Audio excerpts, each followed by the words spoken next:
as well, actually. I kind of started in stormwater in 2001 with the Polk-Solon Water Conservation District. And at the time, which you'll see when we get into it a little bit, it was for a group organization called Urban, which was several Solon Water Conservation Districts that made up kind of the metropolitan area that came together to deal with stormwater, so it was the collective of them. So that's just a little bit of background to see that I kind of was through this process from the beginning with it, you know, starting with some of the phase 2 requirements that were coming into place, and everybody kind of going, oh boy, what are we going to do about this? There's a lot of collaboration that we maybe need to make happen in order to make the best use of time. So every city doesn't individually have to try and figure this out, because we're dealing with these unfunded mandates that deal with controlling erosion and sediment control, and then stormwater quality, as well as some of the other minimum control measures that you're probably aware of that deal with illicit discharge and the education and outreach and public involvement portion. So at the time when this started happening, I was working with Pat Sauer with IAMU, and it was a little bit before her and I started the Stormwater Education Program, which is now the partnership. But at the time, SUDAS was fairly new, the statewide urban design and standards, and they were looking at doing an update of some of the erosion and sediment control that went in it, and so a group of us came together to talk more about this. And so it was proposed that we do some comprehensive statewide, management information to address the runoff control. And a work group was formed with a number of different people from different organizations, backgrounds, agencies to work on and take a look at this. And so they were looking at, can we develop some statewide standards? And so the DNR was asked and came up with some funding to help put together these standards. So this was some information actually from a presentation to the DNR about this process in order to gain some additional funding to help supplement the stormwater aspect of things. So in this case, they were actually kind of explaining what SUDAS was, because it was new enough that the DNR wasn't necessarily all that aware of some of the background in what was in it.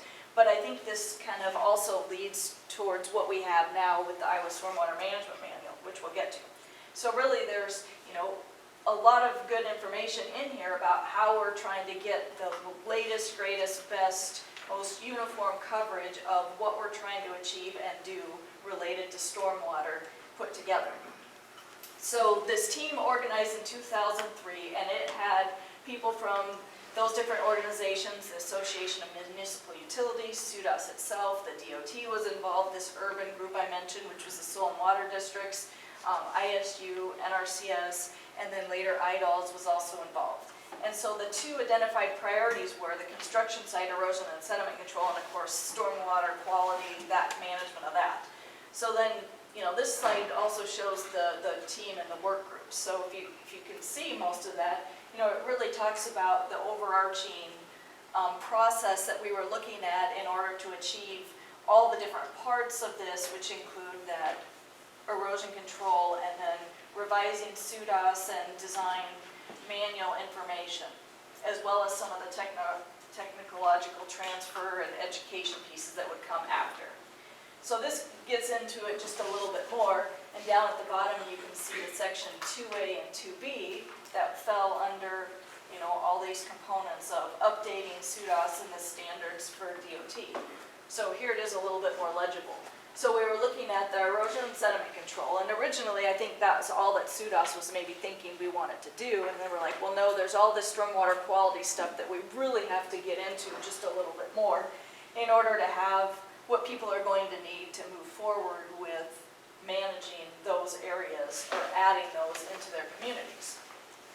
So this was part of the sales pitch on going through the process of the literature review and what's in there, and then working on putting it together, reviewing it by the committee and the work groups and the teams, because SUDAS had a very large structure of oversight. And then this is kind of the heart of the stormwater quality part of things in section 2B, the guidelines for stormwater management or water quality. And ISU Steve Jones in the civil engineering department was the one that was put on contract to help create a lot of the content, along with the technical advisory group that was working to assist and review that process.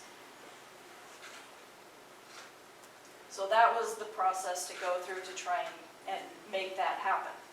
So as we started working on that, the committee was working on revising/writing the different sections and reviewing the guidelines and the specs that were going into the manual. And it was a very slow process to create this document. There was a lot in it, and you saw kind of the components, and I'll show you the additional components that really came about. So as we went through it, that post-construction section, the water quality stuff, really grew as large as the original SUDAS itself. And it was actually determined that maybe instead of trying to add it all in there, that it was a worthwhile enough document to have be a standalone structure. And hence the Iowa Stormwater Management Manual that we now know and love was born.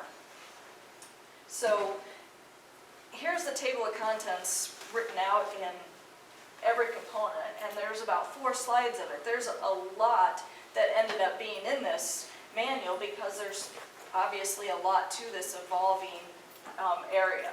So the basics of stormwater management plans, the hydrology, rainfall, rational, TR55, it's all in there.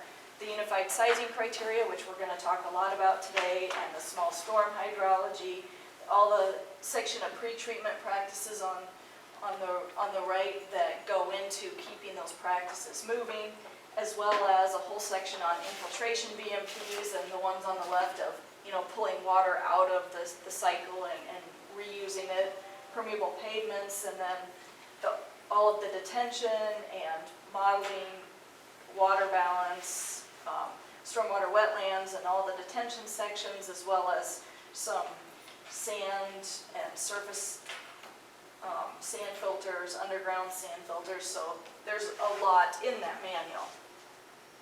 So we're all aware that stormwater technology is evolving and continues to be evolving.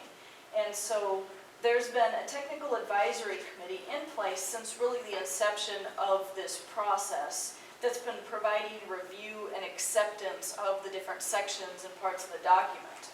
And so this is members from communities all across Iowa, from consulting firms, and from a whole variety of agencies that include IDALS and DOT and a number of other organizations. So it's been, the committee members have changed, off and on throughout that, as well as, I'll talk a little bit more about this later, we've had some subcommittees that work on specific target areas of interest that they have, maybe some particular aptitudes for, that then comes back to this overall main committee to review and accept the document back into the manual. So the original manual was completed around 2009. That's when Steve Jones finished that final section that we started all the way back in 2003. And by 2010, the Iowa Stormwater Education Program, our partnership now, which worked with all the cities, we would be talking and the city would say, hey, there's part of this one chapter that's not quite right anymore because now we know this and we should probably add that to it. And so it was quickly determined that in this evolving field we were going to have to keep working on the manual. It wasn't done just because it was done. So then in 2010 we began this process where ISWEP facilitated an update process with this same committee. So if you remember Wayne Peterson, who was IDALS, well, NRCS first and then IDALS, urban conservationist for the state, he calls this the sausage making. The really hard stuff of going through the chapters line by line, area by area, and working on updates and getting the latest technology inserted in it. And so this group that included that technical advisory committee and others worked on multiple sections. We started with bow retention and updated, starting that in 2010 and got it finished by 2012. We were working on a biospill section that got finished in 2013 and the green roof in 2015, soil quality restoration in 2016. And then we had this huge list of areas that really needed all sorts of stuff redone on them, and we knew that it was going to take way longer than we had to achieve what needed to be done for updating in the time we had. So at that time, then the DNR decided to fund some updates to the manual and included an RFP to get some of them on contract to be done. And shortly after that, IDLES and Polk SWCD also funded some updates to some of the different sections. So there's quite a few different sections of the manual that are under development or on contract to be updated or are completed in draft form, like the unified sizing criteria you have that's had a smaller subset of the committee working on, and then will go back to the main committee to be blessed soon and be put in as a final. So just an example, the stormwater wetlands was a section that IDLES paid for an update on. They have a grant program to provide funding to communities that you're probably aware of, and a lot of communities are doing stormwater wetlands. And that chapter was a little bit confusing, kind of a bunch of different choices, and we needed a lot better process, more streamlined, in order to have better stormwater wetlands coming out the back end. So we worked on the update of this section and put together something that's a lot more usable, as well as having a design review checklist. That's a spreadsheet that helps with design.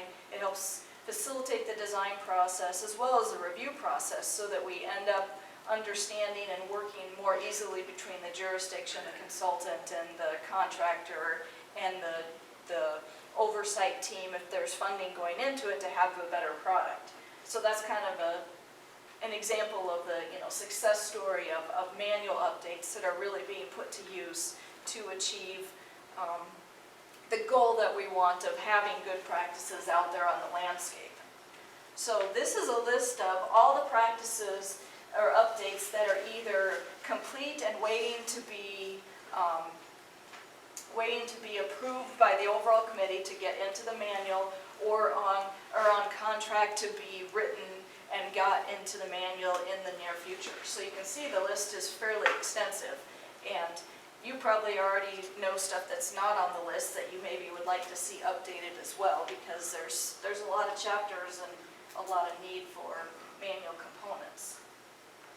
There's a lot of communities that are using the manual, and these are some as reported by ISWIP, so if you're not on the list and you think you're using your manual, it might just be the timing of when that list came together. And then there's the aspect of using maybe the unified sizing criteria part of it, which we're going to talk more about now. But just to give you an idea that there's a lot of communities looking towards a manual for the guidance on how to design the practices that are going into their communities. So it's a very dynamic document, always under construction. I think my whole career I've been in stormwater, I've been working on this manual and the updates to it so that we have good guidance and can get these practices put on the ground. I think one of the biggest limitations is having enough funding to get those updates researched and written up to be put into the manual, so that the review committee can just review good content and approve it so it can get in the manual, because the committee kind of got a little frazzled trying to write by committee. Have you ever tried that? It really works well. So, having a good start to it, to then, discuss some of the high level points of it and get agreements on it, and then have somebody that's taking charge of putting it together so that you can approve it and get into the manual, is a much faster approach to getting it done. And this is especially valuable for the collaboration we're trying to do here with these updated standards, is to have this good guidance information that makes sense, that we can easily refer to and work with as we're talking about, what does this look like for our metro area when we move forward. So hopefully we can, talk more about some of that information on, how to streamline this and make it work well, and, are there other funding streams that will help get this to where it needs to be, more quickly than what we've been able to achieve, so that all the sections will look like the one that we've sent out, the unified sizing criteria, with some of those key components in it. So, unified sizing criteria. Yeah. Any So we're gonna, go ahead. Oh, I was just saying, any particular questions? I kind of rattled through it kind of quickly, and hopefully you stayed awake over there, Brian. Oh, what? Okay, that was very good. Any questions related to what I shared? Is that how you remember it? If you knew about it or worked on it? You mentioned the unified size criteria chapter is it's in its draft form right now. When would you expect adoption into the manual? I would say probably in the next couple months. It's more about scheduling a time for that committee to get back together and approve it. So we've got several other sections that think I talk about a little bit more in the next section, but there's wet detention, dry detention, and a few of those other chapters are also completed. So I think there'll be a whole batch of them that will go through and get placed in the manual here this fall still. I would say by the end of the year for sure. Yeah. How do you view the storm sewer design or storm